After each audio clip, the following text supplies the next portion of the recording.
Oke, jadi saya akan membahas bagaimana patofisiologi dari penyakit apendisitis. Nanti di akhir video akan saya tampilkan gambar lengkap dari pathway apendisitis itu sendiri. Oke, jadi kita ketahui bersama bahwasanya apendisitis ini merupakan peradangan akibat infeksi pada usus buntu atau umbai cacing. Nah, jadi penyebabnya itu ada bermacam-macam, sudah dijelaskan di awal video. Saya akan mengambil salah satu contoh penyebab dari apendisitis. Misalnya kita ambil contoh fekolit atau feses yang mengeras, sudah mengeras. Nah, jadi secara normal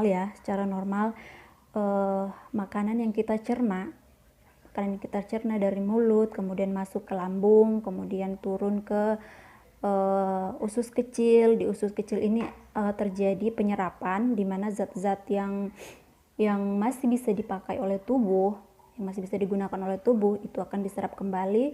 Kemudian zat-zat yang sudah tidak digunakan lagi oleh tubuh atau zat-zat sisa itu akan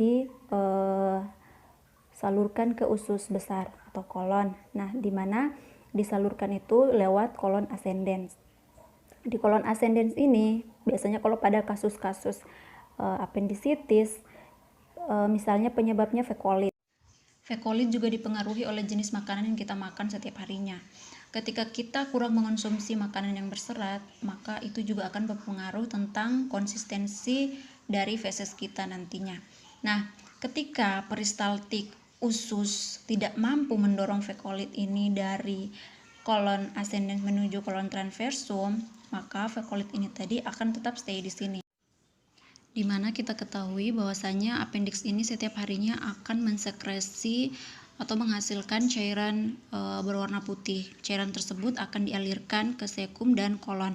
Nah, ketika di area lumen appendix ini terjadi obstruksi, maka yang terjadi adalah cairan yang setiap harinya dihasilkan oleh appendix tadi akan terbendung di area sini, tidak tersalurkan ke sekum, sehingganya ketika hal ini berlangsung lama, maka lama-kelamaan dinding dari appendix ini akan mengalami peregangan.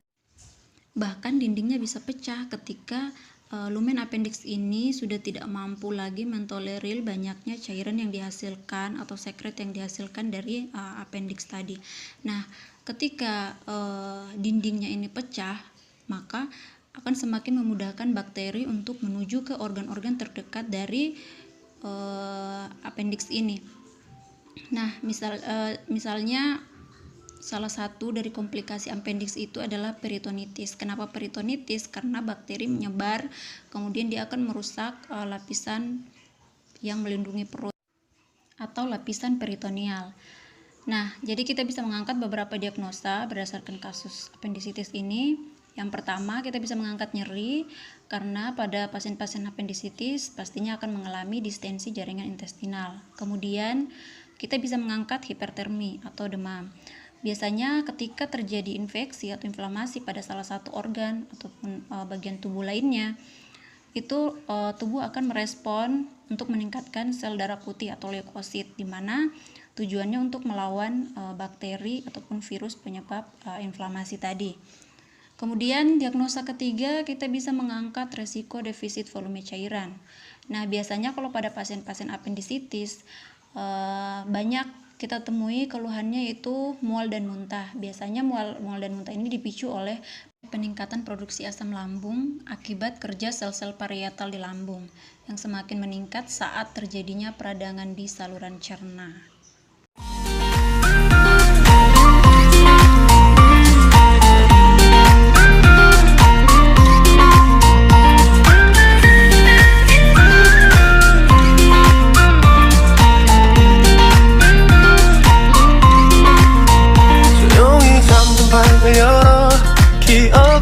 스며들어